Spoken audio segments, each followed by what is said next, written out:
सेना में उनका कंट्रोल है। स्वतःला देशभक्त म्हणणारे, स्वतःलाच प्रधानमंत्री समजणारे काही नेते वारंवार भारतीय सेनेचा अपमान करताना दिसतात. नमस्कार, मी मोना कानेकर आणि तुम्ही बघत आहात देववाणी.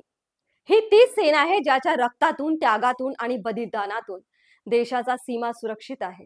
ही तीच सेना आहे ज्यांनी कारगिलच्या डोंगरावर तिरंगा फडकवला, ज्यांनी सीमेवर गोळ्याच्या वर्षावात सुद्धा भारत माता की जयचा जयघोष केला.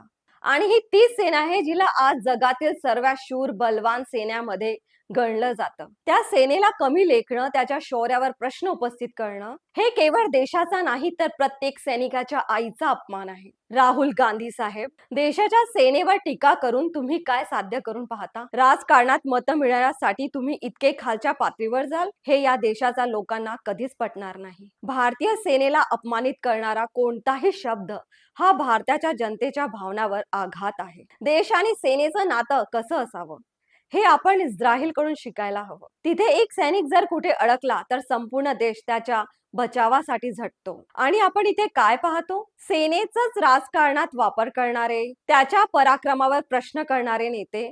राहुलजी, तुमच्या परिवाराने देशासाठी काय केलं ते देश जाणतो, पण देशासाठी लढणाऱ्या या सैनिकाचा इतिहास प्रत्येक भारतीयाला अभिमानाने माहिती आहे. सेनेला शब्दांनी दुखावणं म्हणजे लोकशाहीच्या पायाखाली किडा लावणं, आणि अशी कृत्य देशभक्ती नव्हे तर देशद्रोहाच्या सावलीसारखी वाटतात. या देशाचं मन, या देशाचं हृदय सेनेत धडकतं.